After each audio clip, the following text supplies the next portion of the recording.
los que se encuentran en vías de recuperación y los que se encuentran rezagados. Me da muchísimo gusto darle la bienvenida esta tarde a Arturo Huerta González. Él es profesor de posgrado de la Facultad de Economía de la UNAM. Arturo, ¿cómo estás? Buenas tardes. Buenas tardes, Jimena, a ti y a todos los que nos ven y escuchan. Buenas tardes. Arturo, antes de entrar a lo particular, me gustaría conocer tu opinión en lo general de cómo se ha comportado esta recuperación económica en nuestro país. Venimos arrastrando pues una desaceleración económica, la pandemia, la devaluación, la guerra entre Rusia y Ucrania, muchos temas que han impactado. ¿Cómo se ha ido, insisto, recuperando poco a poco esta economía mexicana? Mira, la cuestión es de que la actividad económica en su conjunto, el Producto Interno Bruto del segundo trimestre del 2022, es equiparable al Producto Interno Bruto del cuarto trimestre del 2017.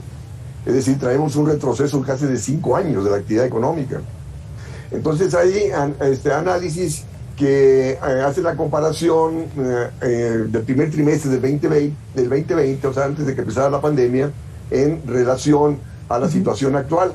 Entonces ahí se ha recuperado en términos relativos la manufactura, el consumo mayoritario, el comercio mayoritario y el sector salud son los que se han recuperado, ¿no? Y están en recuperación los servicios inmobiliarios, el comercio al por menor, el transporte, el sector agropecuario.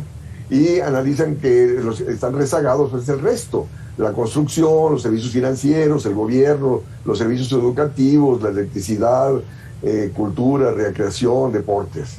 Pero si nosotros nos vamos así, casi el que ha venido creciendo, si hacemos un análisis del 2008, o sea, antes de la crisis de 2008-2009, en relación a la situación actual, el único sector que han mantenido, bueno, los que han mantenido condiciones de crecimiento ha sido el sector terciario, donde están comercio y servicios, que trae un crecimiento de 2% promedio anual, pero el Producto Interno Bruto en su conjunto trae un crecimiento de 1.4% promedio anual, repito, del 2008 al 2022, al segundo trimestre del 2022.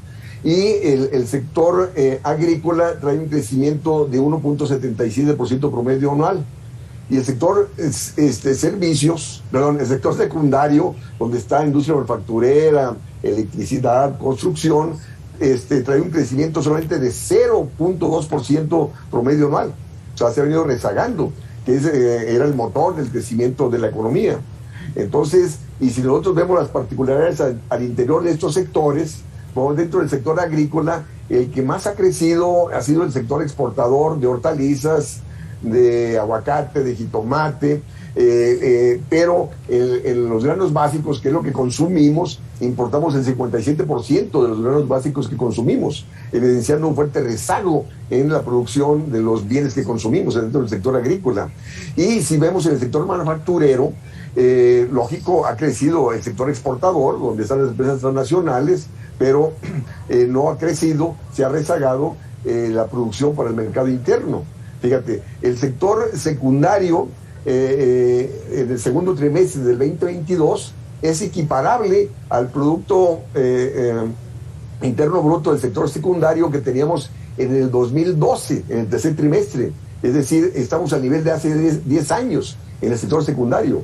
Y por eso de ahí que la economía mexicana prácticamente no ha venido creciendo.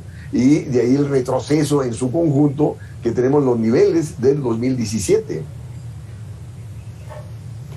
Arturo, de estos sectores que comentas que ya están recuperados, el manufacturero, el de salud, el de comercio al por mayor, por un lado, ¿qué porcentaje del Producto Interno Bruto estarían representando? Y por otro, ¿por qué estos lograron una recuperación más acelerada contra otros sectores?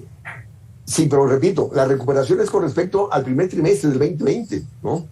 Pero el nivel de actividad económica que traen hoy en día no ha recuperado lo que teníamos hace 10 o 8 años. Fíjate, la industria manufacturera, te diré, en 1981 era el 23% de la actividad económica, y actualmente la industria manufacturera es el 16.6% de la actividad económica. Entonces, lógico, al tener menos industria importas más, y de ahí que el déficit de comercio exterior al mes de agosto de ese año trae un acumulado de enero a agosto de 29,000 millones de dólares de importaciones de granos básicos y de productos manufacturados. Arturo, hablando de este retroceso que tú nos comentas de 5 años, ¿qué se tendría que hacer y cuánto tiempo nos podría tomar volver a agarrar el rumbo, si es que podemos llamarlo así, en materia económica, recuperar, insisto, este retroceso que traemos de 5 años? Mira, Jimena, la cuestión es de que los gobiernos han venido priorizando la estabilidad peso-dólar, la estabilidad del tipo de cambio. De hecho, el propio presidente de la República dice que la moneda, el peso, es la moneda que no se ha devaluado a nivel mundial, la moneda fuerte. ¿Pero a costa de qué? De que se tiene altas tasas de interés para que el capital venga y no se vaya. Y esa alta tasa de interés encarece el crédito, te restringe la inversión y se restringe el crecimiento económico. Y aparejado al aumento de la tasa de interés está la austeridad fiscal, donde el gobierno restringe el gasto, y restringir el gasto y la inversión, pues te contrae la demanda y la actividad económica. Entonces, en vez de priorizar objetivos a favor del sector financiero, porque el que se favorece la estabilidad del peso dólar es el sector financiero, que viene aprovechando las altas tasas de interés, y al salir el dólar le sale más barato que cuando entró. Pero ese dólar barato te abarata productos importados, y estas importaciones baratas se desplazan a la producción nacional. De ahí que tenemos menos industria, perdimos la autosuficiencia de granos básicos, y de ahí menor crecimiento económico, menor generación de empleos, disminución de salarios. Entonces, para poder recuperar, ¿qué requiere el crecimiento económico, Jimena? Requiere incremento de gasto público, o sea, dejar de lado la austeridad fiscal. ¿Qué requiere el crecimiento económico? Claro. Baja tasa de interés para incrementar la inversión, ¿no? Y acompañar con el mayor gasto público, pues lógico, incrementar la producción, el empleo y el crecimiento económico. Pero en este contexto de libre movilidad de capitales, el Banco Central no te baja la tasa de interés porque teme que el capital se vaya. Ya le dice, te devalúan la moneda. Pero entonces mantenemos la estabilidad del tipo de cambio a costa de ¿qué? De no tener política económica en favor del crecimiento, porque el crecimiento requiere bajar tasa de interés e incremento del gasto público. Entonces el gobierno debería tener una política industrial, política agrícola, para asegurar condiciones de rentabilidad en estos sectores, industrial y agrícola, para que el capital invierta ahí y no en el sector financiero con las altas tasas de interés que está ofreciendo. Pero, repito, no tenemos política industrial, no tenemos política agrícola, y la política industrial y agrícola requiere de bajar tasa de interés e incremento de gasto público y tipo de cambio competitivo, porque eso de estar abaratando al dólar, te abarata los productos importados, y las importaciones te desplazan a la producción nacional. Arturo, si nos vamos ahora al tema del empleo, escuchábamos hace unos días al presidente que decía que era una bendición el tema de la informalidad. Se habla de que han incrementado los números de plazas, el número de empleos. Sin embargo, sabemos que no son con los sueldos que se tenían anteriormente. ¿Qué podemos esperar para los próximos meses, para el corto plazo, justamente en materia de generación de empleo, que es un tema delicado en nuestro país? Mira, la cuestión es que en este contexto de economía abierta, de libre movilidad de mercancías, de tratados de libre comercio, no somos competitivos frente a importaciones. Entonces, para mejorar competitividad, porque, repito, el tipo de cambio te abarata el dólar, te abarata las importaciones y más pérdida de competitividad tenemos, las empresas proceden a disminuir salarios, ¿no? Entonces, el gobierno puede decir, hemos incrementado el salario mínimo, pero ¿sabes lo que hacen las empresas? Te desemplean trabajadores y después se los vuelven a emplear con menores salarios de los que tenían antes. Ha aumentado el número de trabajadores entre 1 y 2 salarios mínimos, y ha disminuido el número de trabajadores que te gana arriba de 2 salarios mínimos. Es decir, se ha depauperado la estructura salarial. Entonces, para poder generar condiciones de empleo bien remunerado, repito, necesitas desarrollar la industria, desarrollar la agricultura, necesitas tener política de empleo, cosa que no tenemos. Y para ello, de nuevo, hay que incrementar el gasto público, hay que bajar la tasa de interés para incrementar la inversión y así incrementar la generación de empleo.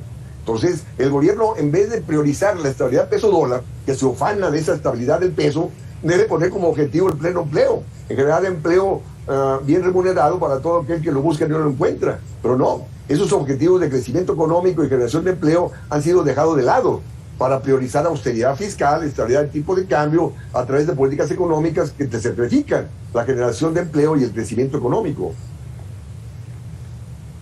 Bueno, y al final, para que la gente lo entienda más, coloquialmente hablando, todo esto que acabamos de platicar impacta directamente al poder adquisitivo de las familias. Pueden comprar menos con lo mismo que ganan.